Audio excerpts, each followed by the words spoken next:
How you doing? Yo. Welcome back to Leather Helmet Sports Podcast. Today, as usual, you're joining me and Josh.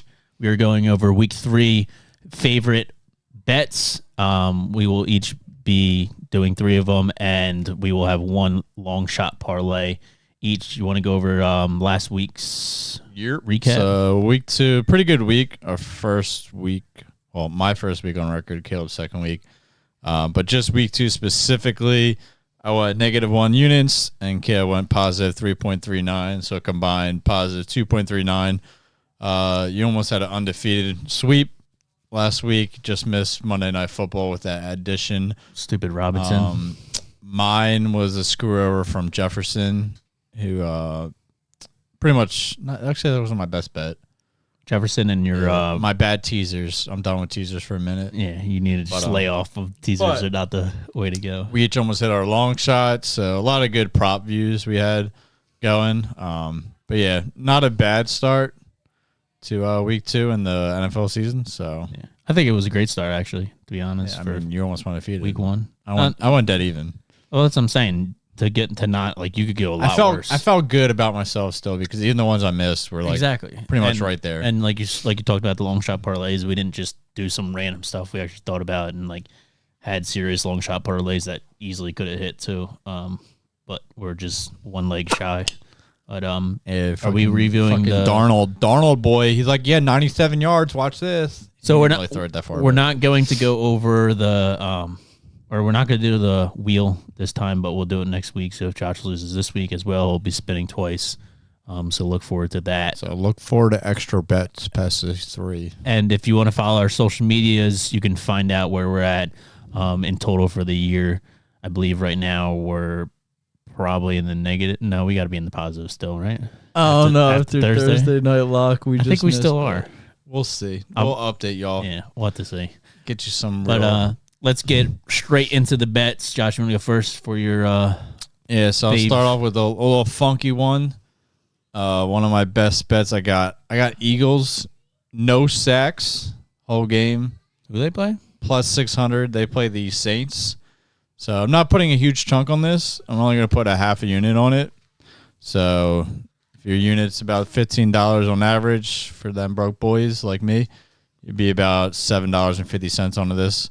But I think the odds are pretty good, which is the main reason I took it. Carr, plus 600. They play the Saints. Carr's only allowed 1 sack per game this year. This is the best his offense has ever looked that he played in, mainly due to Kubiak, their new offensive coordinator. They've just been rolling.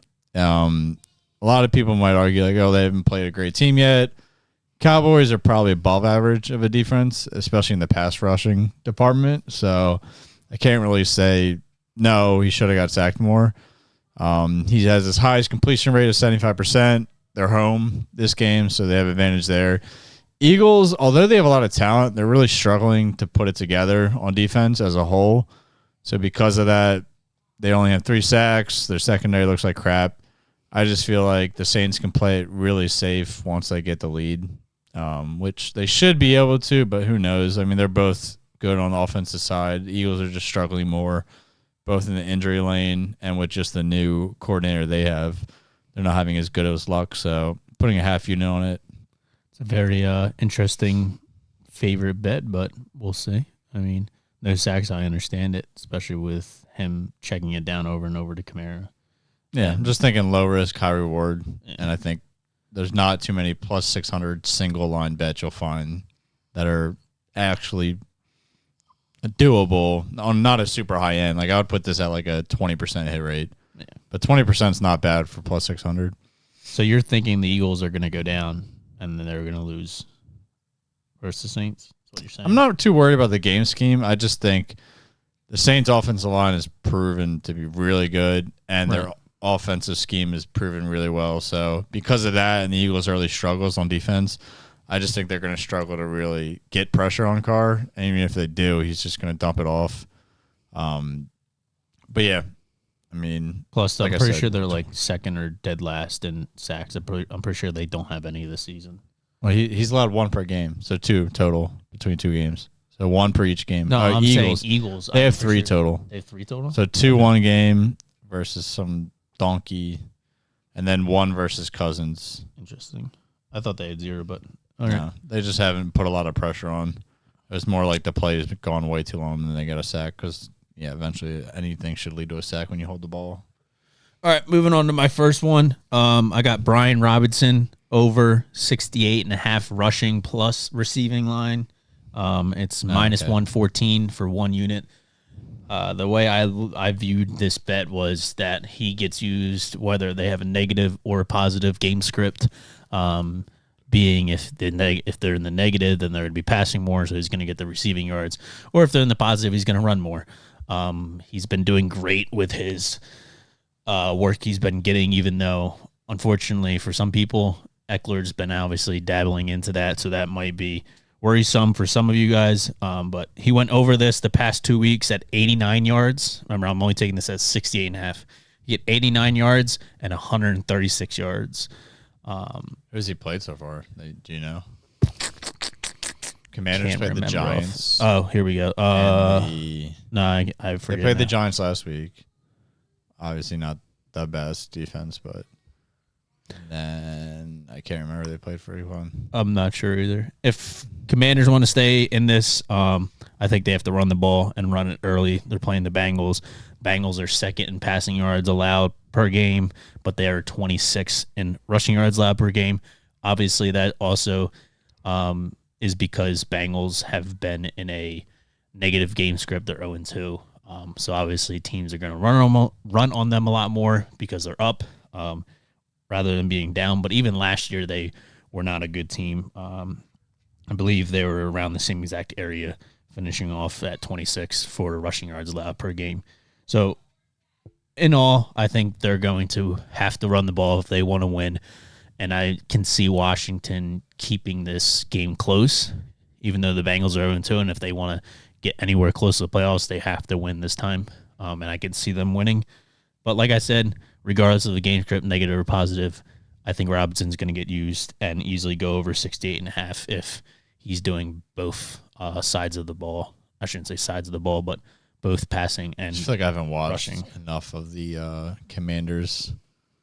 I mean, obviously he's been doing really well and getting a lot of usage. It's just like I just physically haven't watched enough Commanders. Yeah, I don't think I really have either. But this confident. line being where it's at for both, and he does both receiving and rushing, I could see it easily happening. Plus, Bengals also let Stevenson get 126 total yards from Patriots, and they also let Pacheco get 111 yards. I do like and Pacheco only played 66%, whereas he usually plays 80 to 85%.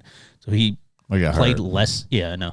He played less percentage, and he still got 111 total yards. Yeah. So definitely sounds like they should be able to run. Right. What's the units and odds? 1 unit minus 114, like normal prop odds. So normal. So yeah. I like it. I like it a lot, actually. All right. So second one, I got a little 2-legger in the Seahawks versus, what am I blanking? Fuck they play. let me see. I don't have my notes. Seahawks versus. I think Seahawks should win. I know that. 2-legger. JSN. Seahawks versus Dolphins. There you go. Seahawks versus Dolphins. Dolphins have Skylar Thompson starting. So I think it'll be more competitive than people think as far as the Seahawks and Dolphins line. Like either could go either way, which doesn't really matter for my parlay. I have JSN going for 4+ receptions. Just last week, he's coming off a 16-target game for 12 receptions. He did start off really slow week 1. I'm not exactly sure why, but I'm confident that his second week is more reflective of closer to what he'll be utilized in the passing game, mainly because their offense changed just this year with Grubb coming over from Washington College, and he just had a tremendous 2 years as the coach there. So he's praised for his offense in the passing game. I think he's going to keep letting Geno throw it. I think they're going to both try to throw it a lot. It might be some ugly turnovers, but either way, he's going to get them 8 targets. He's got good enough hands to catch at least 4. And the second line is total points over 35.5. The Seahawks games this year have gone 43 points and 59 points. And although they missed quite a bit of this, I think it's like a 60% hit rate last year for the Seahawks. They're like a completely different team with the new head coach and new offensive mindset. So I like this matchup to go over and get a little bit ugly, not really run as much, but more so just big plays or lots of turnovers and bull crap.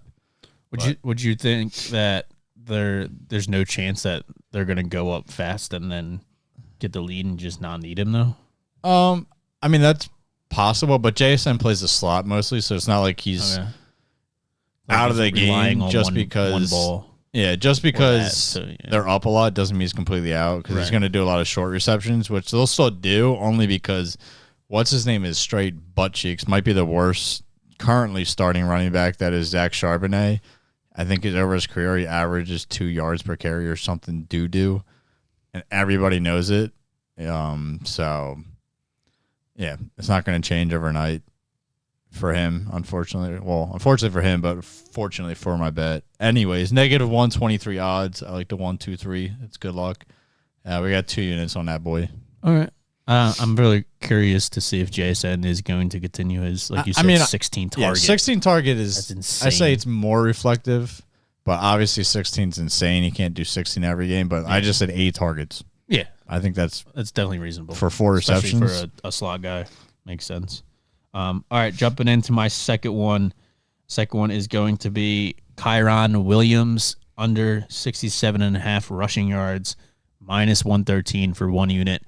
It really just comes down to Rams playing the 49ers, even though 49ers defense kind of hurt too with Ward and Bosa possibly missing the game. They're questionable right now. If they're in, then it's definitely going to even help it more, but it's also Rams offensive line. They've lost their starting left tackle, their starting left guard, and both of their backups, plus one of their right tackles as well. So they're completely depleted on offensive line. His snap percentage, or his snap attempts, not snap, his rushing attempts went from like 18 to 7 from week 1 to week 2. They did get blown out, but they did get blown out, but again, they could get blown out. Yeah. This game versus the 49ers as well, even though the 49ers are hurt on both sides of the field. I think they're just a well-oiled machine regardless of who's out, who's in. As long as they got Trent Williams on the left and they got a running back, doesn't even matter what running back, I think they can run the ball, control the ball. Is this at San Francisco? I'm not sure. I'm not sure. I don't know if it really matters much, but yeah, I don't think it'll matter much. They're both Plus, the same area.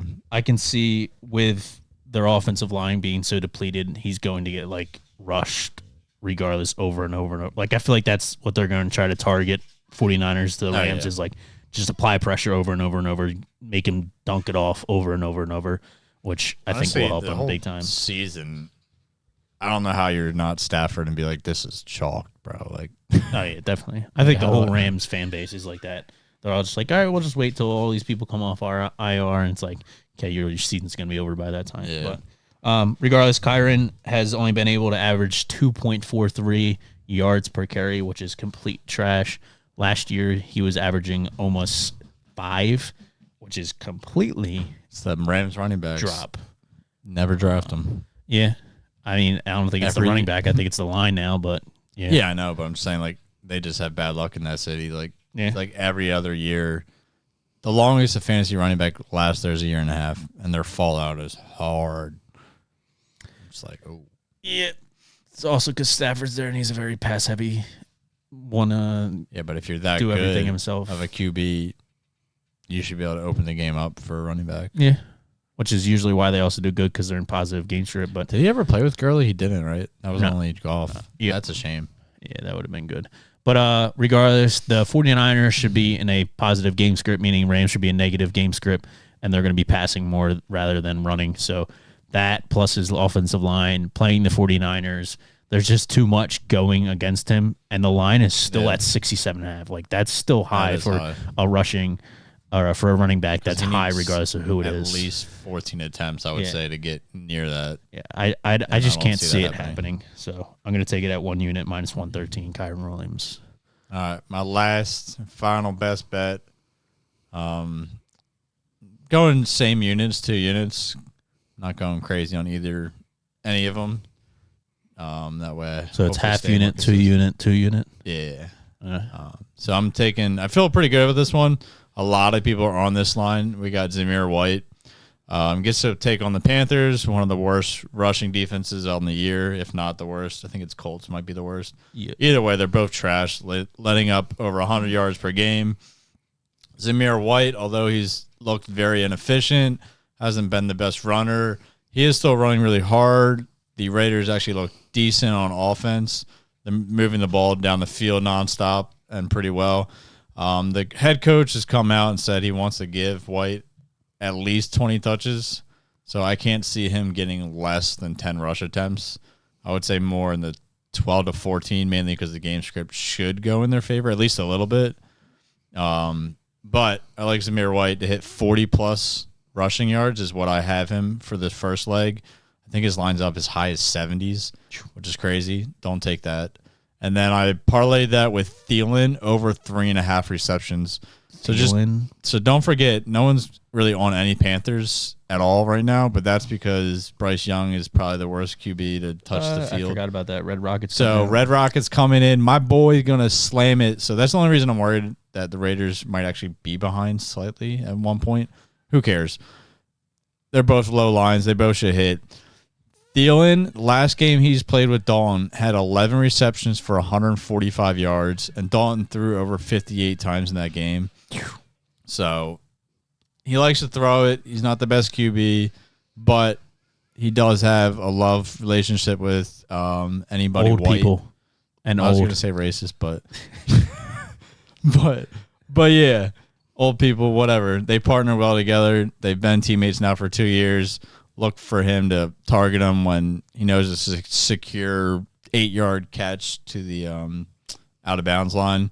So I'm thinking at least 8 targets. So over 3.5 receptions for a guy like Thielen should be easy walk cake. We got plus 100 on that, 2 units. Lay down. I'm all for it. Obviously, the Thielen thing I think comes down to Red Rocket at socket, holding it down. Just take Thielen 100-plus yards. What is those odds? I should make that one a long shot. Is that your long? I was gonna say, is that your long shot? Because I should, please but don't do that. I don't think it's plus 1,000 or even close. They really don't jump up a lot on like those kind of things. Yeah, like longer receiver, because it could be literally one catch that they just catch instead of dropping. But if you know it's like a guy who's like a streaker, like it could be one catch, like balls out. What a lot of people do to get the odds crazy high is they'll take the under receptions, like 2.5, and they'll do over 80 yards. And the odds just skyrocket. I'm not doing that this week, but I know a lot of people that do. All right, moving into my lock. That's right, it's a lock. I got it for 5 units. If Herbert is out, okay. If Herbert is out, I'm moving it to 10 units. So, bro, this is better. Watching the game time with DOBB. No, it's not. All right, watch for the game time. If Herbert is out, which they said he got a high ankle sprain last week. So is this locked in? Like Herbert's out, automatically 10 units? You don't have to say it. Right. Well, I'm saying right now. Like 5 units, like, no matter what.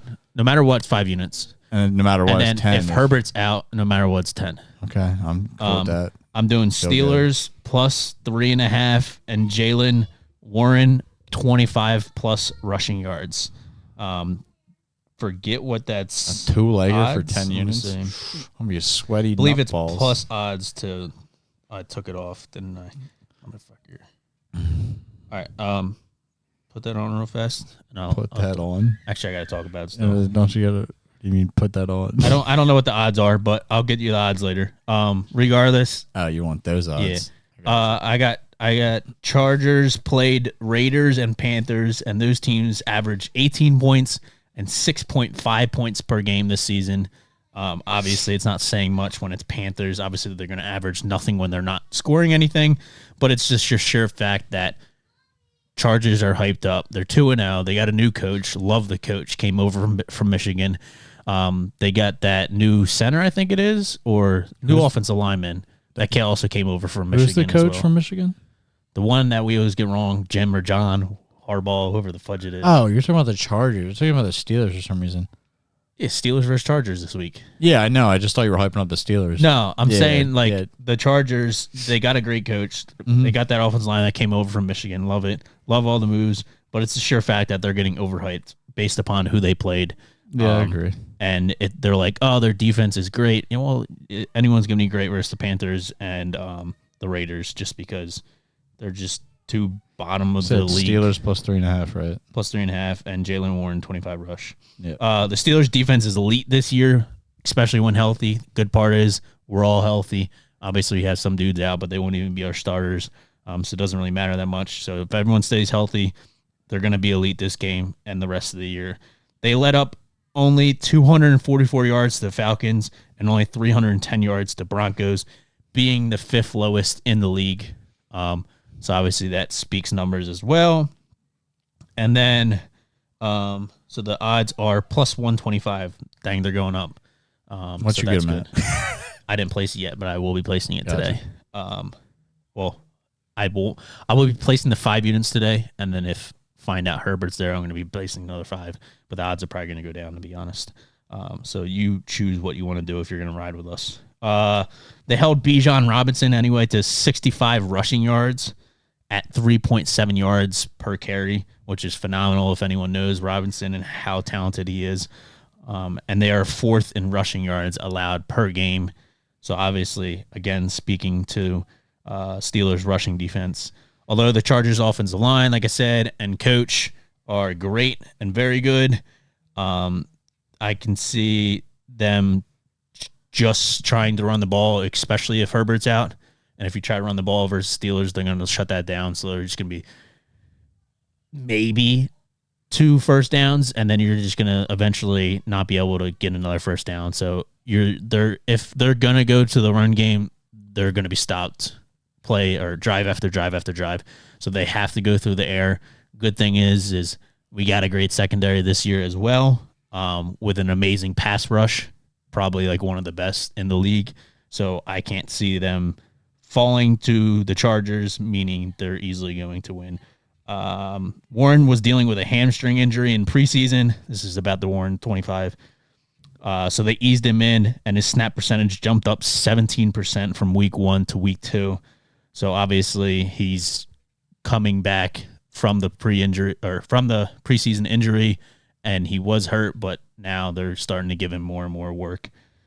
He's hit this over of 25 or more rushing yards, 13 out of his 18 last season. 3 of those 5 that he missed, so 13 out of 18, there's only 5 that he missed.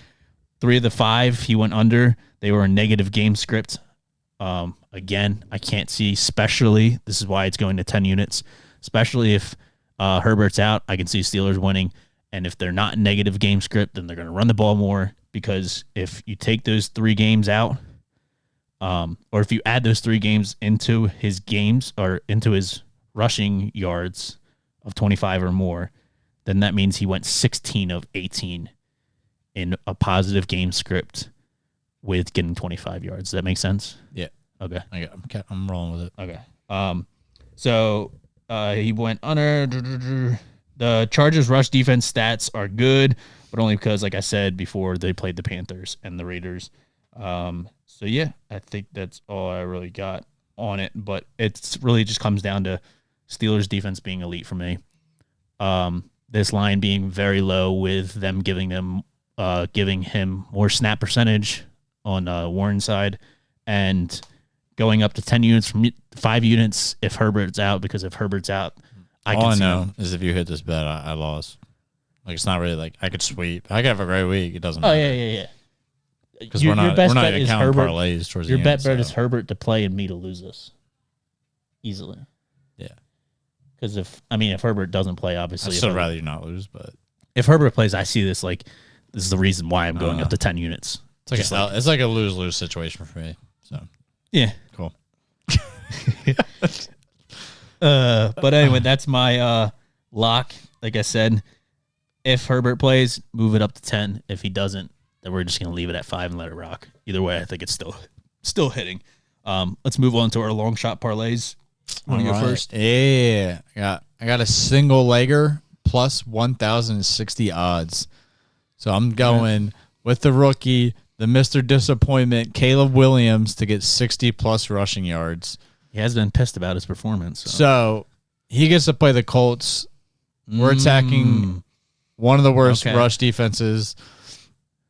They've allowed the highest. Actually, they are the worst rush defense currently. I mean, they had two tougher matchups or running backs that are decent between Mixon and Jacobs. But Williams is still looking to run the ball, mainly because his offensive line is butt cheeks this year. His receivers are hurt in Odunze and Keenan Allen. I think Odunze's playing, but he's still hampered. So pretty much his options are limited, and he's still trying to prove himself. So I can see him trying to scramble a decent amount. If he breaks one off for a good 20-piecer or whatever, even higher would be better. But if he breaks one off for a good 20-yard rush or more, I think this line gets really reasonable really quick. He had 5 attempts in each of his first games. He ran for 15 yards and 44 yards. So we still got a little bit of room to get to that 60, but I think it's doable if he's done 44 yards in 5 attempts. Malik Willis, who got to play the Colts last week, ran for 41 yards. He's also a rushing QB. That was my bet. So I kind of like it, honestly. So I feel like if it was any higher than 60, I would feel very doubtful, but I think 60 is doable. Definitely doable. For a QB who's young and going to be scrambling versus the worst rush defense in the league so far. So if he does hit it, though, it's going to be his highest rushing yards all this year. Like, there's a good chance. That's a good chance. It will be his highest. He won't go over 60 if he does again. That's what you got to pick and choose. Yeah. Like I said, it's more about the Colts. But as a single liner, you're not going to get odds anywhere. There's not a single.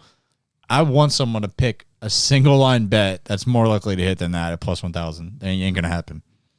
I think it's just you ain't going to find it. Caleb Williams isn't. I mean, like you said, he gets the 5 attempts. There's like a 10% chance this hits, if not higher, which is crazy for one line. You would need the Colts to be in the game too, correct? Most likely. Like, you would need them to be in the game, like, still, like, not down by 1,000.